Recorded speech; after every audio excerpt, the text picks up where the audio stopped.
Like Adobe Photoshop and Lightroom, Adobe Premiere Pro is an incredibly rich program for creating a variety of video content, from DSLR videos to major motion pictures. This brief video will provide you with some basic skills to start you on the road to turning your DSLR footage into a finished movie that you can share with others. In this video, we're going to quickly explore the interface, bring some movie clips into a project, edit them together, refine the edit, and export them as a finished movie. There are four main windows or panels in Premiere Pro: the Project panel, where you organize and access your media; the Source panel, where you select what part of a clip you want to edit; the Timeline, where you place and organize your video clips; and the Program panel, where you can see how your final video looks. It doesn't matter which computer operating system you use, the user interface and controls are identical. The first thing you should do is copy the media off your camera card onto your hard drive. This step is very important as Premiere Pro does not embed any media into the project. It creates aliases or pointers to the original media. This means if you start to edit off your camera card and then later eject that camera card, all your media will go offline, and Premiere Pro won't be able to edit it. And if you happen to erase that card, well, your media is gone. After you copy the media to your computer, you are ready to launch Premiere Pro and import your media. So launch the app, give your project a name, and save your project.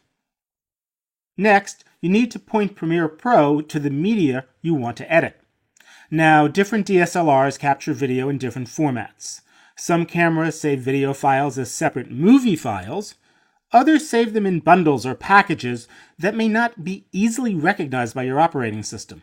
As a matter of fact, it can even play movies compressed with formats that your computer's operating system may not be able to play. Open the media browser. It's the tab next to the Project tab. Locate the folder holding your camera card's copied media. Now, you may need to dig into a subfolder to find your media.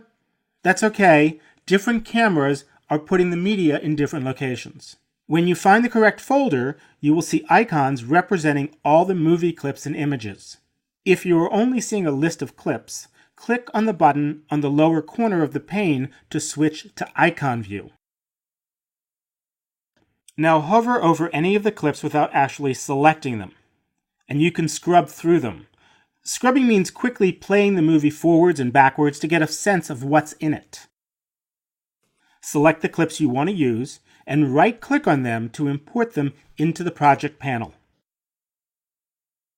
Now you're ready to edit. Editing video is kind of like editing paragraphs in a word processor. When writing, you insert words and sentences into a document. You might delete a word here or there to tighten up your story, and you may even rearrange the sentences to tell your story in a different way. Editing video is not too different. You insert video clips, delete excess parts of the video to tighten up your story, and even rearrange the order of your clips to tell your story in a different way. Once you import your media, you need to create a timeline and choose which parts of each clip you want to edit into your project. To select our first clip, let's click back on the Project tab in the lower left pane, and you can see all the clips that we imported. If you double-click on any of the clips in the Project panel, they will load into the Source window. Here, you can select what part of each clip you want in your movie. That way, you don't have to use the entire clip when there's only a portion that interests you. To view your media, you can grab the pointer and drag it back and forth through the clip, or use the playback controls under the video. When you see the point where you want the video to start, click on the button with the left curly bracket to mark a start or end point. Alternatively, you could press the I key on your keyboard to mark an end point. Play to the point where you want the clip to end, and press the right curly bracket button, or press the O key on your keyboard to mark an out point. Now drag that clip from the Source panel onto the new item icon at the bottom of the Project panel. This creates a sequence perfectly matching all the parameters of your clip. and the sequence will have the same name as the clip you just dragged.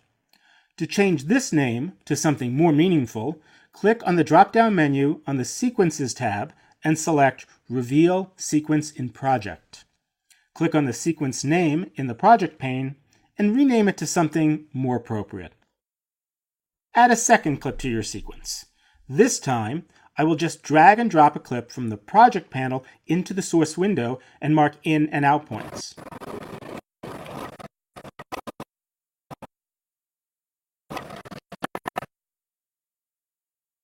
If you need to change an in or an out point, you can simply grab it and drag it.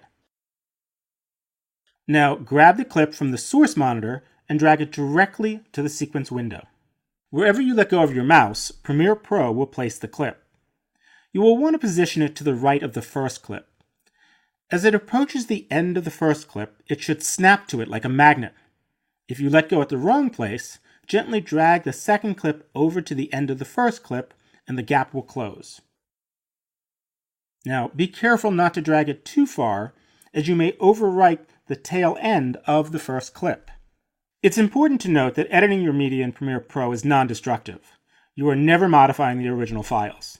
And similar to Photoshop and Lightroom, you can always undo with Command-Z or Control-Z, depending on your operating system. One difference from the way this works in Lightroom and Photoshop is that each time you press Command or Control-Z in Premiere Pro, you step further back through your history. And of course, to redo or move back forward through your history, Shift-Command or Shift-Control-Z. Here are a couple of tips to control and manage your timeline. First, the sequence must be active. This means there's a blue border around it. If it's not, simply click on it. Now, if you press the plus key on your keyboard, you will zoom into a more detailed view of the timeline. If you press the minus key, you will zoom out to a more global view. The backslash key will fit your entire timeline into the window. And it's a toggle, so pressing it again will return you to your original zoom level. The vertical blue line is called the playhead. You can drag it left and right, and it will show you the frame of video that it's on. The up and down arrow keys jump the playhead to the previous and following edits. And the spacebar will play from wherever the playhead is positioned. Say you want to insert a new clip in between the first and second clip. I'll load the clip into the source monitor and mark an in and out point. If I just drag the clip onto the timeline over the second clip, it'll just overwrite it, replacing it on the timeline. However, if I hold down the Command key on a Mac or the Control key in Windows while dragging the clip, the overlay changes, showing a series of small triangles pointing to the right. Now when I let go of the mouse, the clip is inserted in between the first two clips. To move a clip, just click and drag it. When you let go, the clip is positioned wherever you drop it. Now be careful. If the clip you are moving is dragged and then dropped over any existing clips, those clips will get overwritten. So just like before, hold down the Command or the Control key while dragging a clip to insert it and move all of the other clips down the timeline to the right. To remove a clip, select it and press the Delete key. This removes the clip and leaves an empty space where the clip was. Let's undo that. If I hold down the Option or the Alt key and press Delete, then the clip is removed and the gap is closed. Now let's say you want to trim off some extra footage at the end of a clip already in your sequence. Position the cursor directly over the end of the clip and the cursor changes to a red bracket. The arrow on the bracket indicates which clip you will be adjusting. Drag the edge of the clip to where you want your shot to end and let go. I can trim the front of the following clip the same way. To delete a gap that remains after a clip is trimmed, simply click on the empty space and press Delete. Now let's export your video. Under the File drop-down menu, select Export and then Media.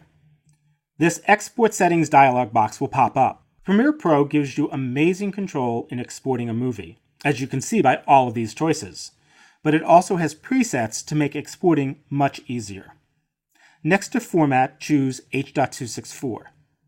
Now you can go to the Preset drop-down menu and choose exactly the type of media you want to create.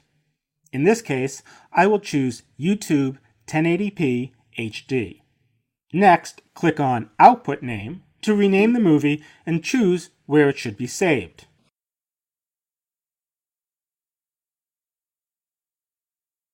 Finally, click Export. The movie is encoded and saved. Simple as that.